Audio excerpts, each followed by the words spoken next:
the process that made change feel impossible. It didn't block progress outright. It made alternatives feel unrealistic. One chemical process narrowed the future so quietly that change began to feel unreasonable. Not because change was forbidden, but because the architecture of success had been built so thoroughly around one pathway that stepping off it felt like stepping into a void. To understand why this matters today, we need to look at how processes shape perception. When a reaction works reliably, systems form around it. When those systems mature, they define what feels normal, affordable, and practical. Chemistry stops being a tool and starts setting boundaries. Those boundaries are not physical. They are perceptual, drawn not by the limits of what chemistry can do, but by the accumulated weight of what it has already been asked to do. At first, the process was celebrated. It reduced uncertainty, simplified planning, delivered consistent outcomes where variability once caused friction. Change felt unnecessary because the chemistry felt settled. Every successful cycle validated the decision to continue, and every validation made the next cycle feel more inevitable. Success, repeated long enough, stops feeling like a choice and starts feeling like a fact.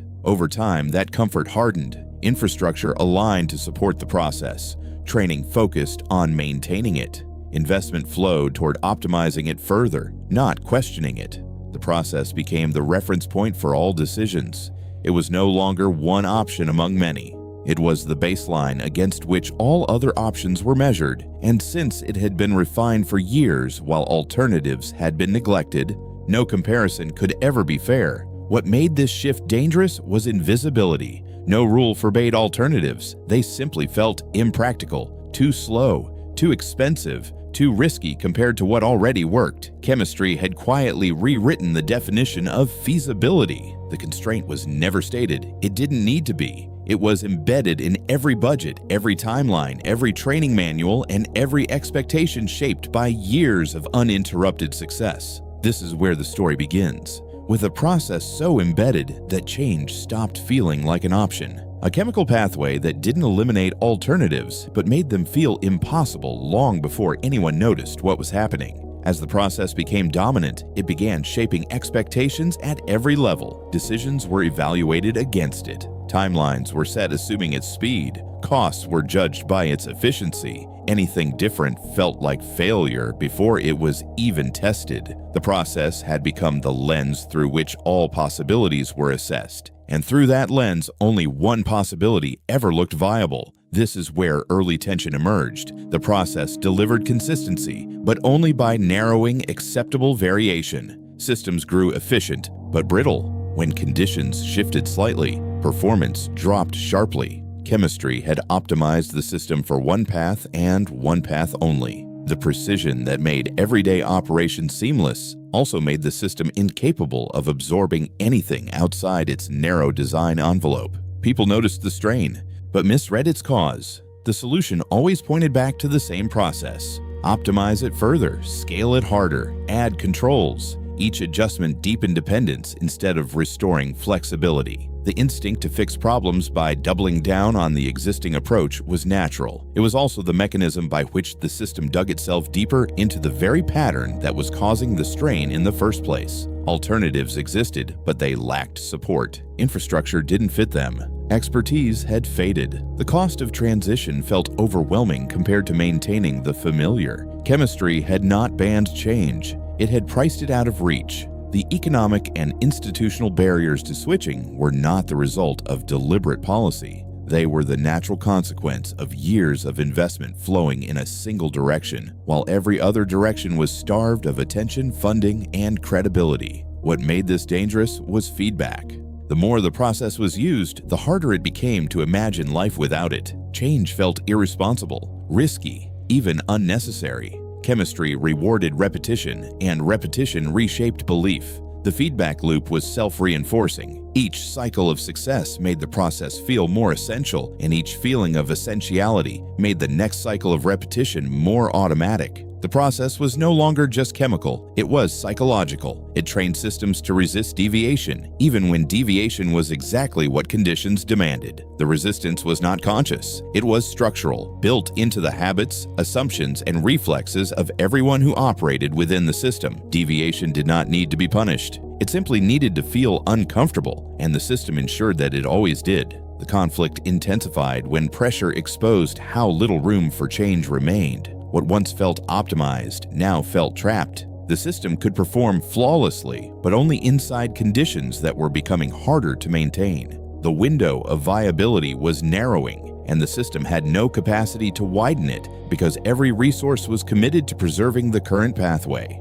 Small disruptions revealed the cost of rigidity. Delays cascaded, resources bottlenecked, recovery required disproportionate effort. Chemistry was still working, but it no longer forgave deviation. The margin between normal operation and crisis had thinned to almost nothing, and the system's response to that thinning was not to build new margins, but to demand even more precise adherence to the existing process. This buildup carried emotional weight because the barrier was no longer technical, it was structural. Change was possible in theory, but impossible in practice. The process had shaped infrastructure, skills, and expectations too deeply. The lock-in was not a single decision that could be reversed. It was the accumulated result of thousands of small decisions, each reasonable on its own, that collectively created a condition no single decision could undo. Attempts to introduce alternatives triggered resistance, not because they failed, but because they felt unfamiliar,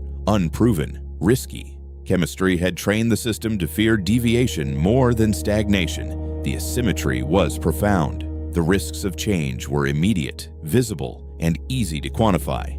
The risks of staying the course were distant, diffuse, and easy to dismiss. That imbalance guaranteed that inaction would always win the argument, even when inaction was the more dangerous choice. Experts recognized the pattern too late. The process had not eliminated choice. It had made choice expensive. Every year of optimization increased the cost of switching paths. The window for affordable transition had been open early on when the process was one option among several. By the time the need for change became undeniable, the cost of change had become nearly prohibitive. This was the emotional peak, the realization that chemistry had quietly rewritten feasibility itself.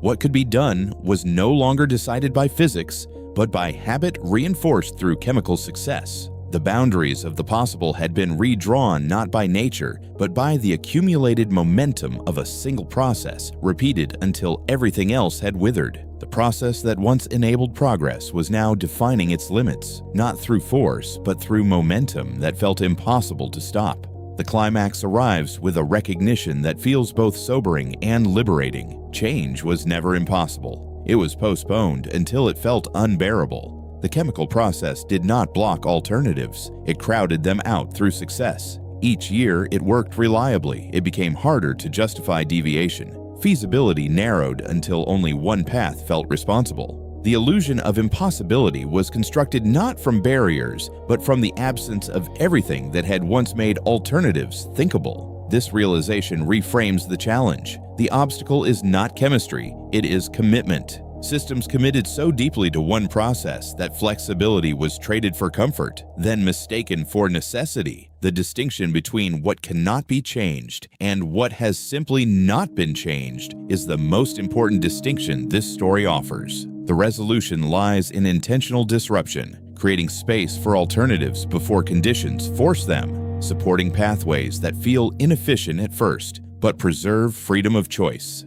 Chemistry becomes adaptable again when systems allow it. The investment in optionality is never wasted, even if the options are never used, because their existence is what prevents the kind of lock-in that turns comfort into captivity. This story is not about undoing progress. It is about remembering that progress is not a single path. Chemistry offers many routes. Choosing one does not require abandoning the others. When change feels impossible, it is often because it has been delayed too long. Recognizing that pattern gives us a chance to act before momentum hardens into inevitability. Understanding how a process made change feel impossible may be the first step toward making it possible again. Subscribe to join the journey. The process